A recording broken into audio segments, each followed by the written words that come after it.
ഇപ്പോൾ ഞാനിപ്പോൾ പോണത് ഹറമൈൻ റോഡാട്ടോ, മക്ക റോഡാണ്.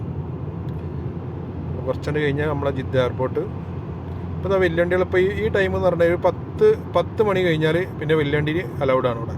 ഈ റോഡ് ജിദ്ദൻ്റെ ഈ ഭാഗങ്ങളിൽ ഇപ്പോൾ അലൗഡ് 10 മണിക്ക് ശേഷമാണ് വെല്ലുവണ്ടിക്ക്. ഒരുപാട് വണ്ടി ഇപ്പോൾ ഓരോ സ്ഥലത്തു നിന്ന് ഇപ്പോൾ ലഗേജ് ഇട്ട് വരുന്ന വണ്ടികളൊക്കെ ഈ 10 മണിക്ക് ശേഷം ഇത് കാത്തിച്ചിരിക്കുകയാണ്. ഇനിയിപ്പോൾ നേരം വെളുക്കണ വരെ ഏകദേശം അവർക്ക് ഇങ്ങനെ ഓടാം. ഒരു 6 മണി വരെ അവർക്ക് ഇങ്ങനെ ഓടാം. പിന്നെ അത് കഴിഞ്ഞാൽ പിന്നെ 9 മണി തൊട്ടിട്ട് 12 മണി വരെ കണ്ടോ. ഇപ്പോൾ ഫുള്ള് വെല്ലുവണ്ടി ടൈമാണ്. അപ്പോൾ അങ്ങനെയൊക്കെ അവർക്ക് ഇതാണ് ഒരു ഗ്യാപ്പ് കിട്ടുന്നത്. ബാക്കിയുള്ള ടൈമിലൊക്കെ ഇങ്ങനെ കയറി കഴിഞ്ഞാൽ ഫൈന് മുട്ടൻ ഫൈനാണ്. ചെറിയ ഫൈനൊന്നുമില്ല, അത്യാവശ്യം നല്ല ഫൈനും കാര്യങ്ങളൊക്കെ അങ്ങനെ.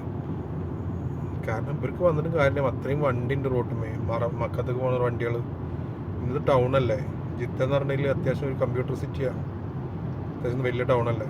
അപ്പോൾ ഇങ്ങനെ കയറുമ്പോൾ എന്തായാലും ബ്ലോക്കും കാര്യങ്ങളൊക്കെ ആയ കാരണം ഓരോ ടൈം നിശ്ചയിച്ചിട്ടുണ്ട് വെല്ലുവണ്ടിക്ക്. അപ്പോൾ ആ ടൈമിന് കറക്റ്റായിട്ട് അവർക്ക് പോകാൻ പാടുള്ളൂ. അതിൻ്റെ അപ്പുറത്ത് പോയി കഴിഞ്ഞാൽ ഫൈൻ അടിച്ചു കൊടുക്കും. ചെറിയ ഫൈനൊന്നുമില്ല, അത്യാവശ്യം നല്ല ഫൈനൊക്കെ കിട്ടും. അപ്പം അങ്ങനെയൊക്കെയാണ് ഇപ്പോൾ ഒക്കെ വെല്ലുവണ്ടികളാണ്. അപ്പോൾ നമ്മളിപ്പോൾ മക്ക റോട്ട് നോക്കണേ. അപ്പോൾ അതിൻ്റെ അടുത്ത വീഡിയോയിൽ ഇനി ബാക്കിയുള്ളത് കാണിക്കാം. ഓക്കെ, അപ്പോൾ നമ്മളിങ്ങനെ മക്ക റോട്ടിലാണ്. അപ്പോൾ എന്തായാലും നമ്മുടെ ചാനലൊന്ന് ലൈക്കും കമൻറ്റൊക്കെ ചെയ്യട്ടോ. വലിയ ചാനലൊന്നുമല്ല, അപ്പോൾ പറ്റുന്നവർ ലൈക്ക് അടിക്കുക, കമൻറ്റ് അടിക്കുക. Okay, by.